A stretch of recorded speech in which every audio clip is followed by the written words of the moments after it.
With the 5th selection in the 4th round, the Los Angeles Chargers selected an absolute speed demon named Brennan Thompson.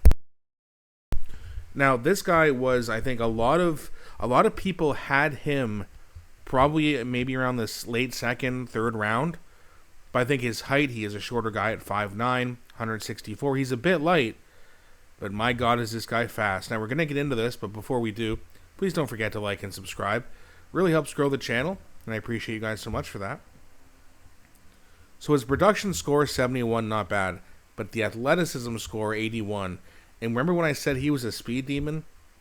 I wasn't lying. Look at this, 4.26, which apparently is the 3rd fastest combine time, the 40-yard dash time, out of any other receiver. 3rd fastest all-time 40-yard dash speed, which is something I think we can all look forward to. Now, to be fair, everyone likes to see this number, and as soon as they see the 4.2, they go, oh, it's Tyreek Hill. I don't think we should be making any NFL comparisons yet. But the guy can punt return, so Darius Davis now has some competition, and now you have someone who can just blow the lid off of a defense. Something we didn't really have. Yeah, Ladd's fast, Trey Harris has good speed, but this is like, you know, the why people say he's like Tyreek Hill is because of the speed. Now, we don't know if it's going to work out. You never know. There's a reason he was passed over, likely because of his side. We'll see if he has the intangibles to get over it. He's probably going to struggle in press coverage, but in zone, I think he's going to be able to shred defenses. Safeties are going to have to keep an eye on this guy every single time he's on the field because it could be a touchdown every time.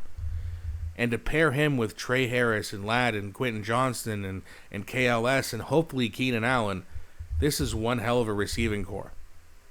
Not to mention you have Gadsden. Not to mention you got Charlie Kohler, who's more of a blocking tight end but still is fairly productive.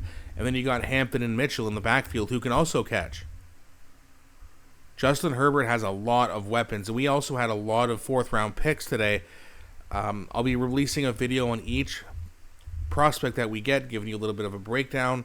I would love to show you guys some highlight footage, but I've shown one in the past, and it got copywritten, so I don't want to, piss off the YouTube algorithm too much, but either way, I mean, we got a very good player, and this is why I think Joe Ortiz traded out of the 3rd round, because he's like, look, if I can get some 4th and 6th and 5th round picks and then have a plethora of late round picks like we did, he can also choose to move up again if he wants to. But I think he saw that a lot of guys that he had rated in the 50s, 60s, and 70s were starting to slip all the way into the 100s. So Joe Ortiz was like, hey, listen, we don't need to pick at 86. We'll pick at 105.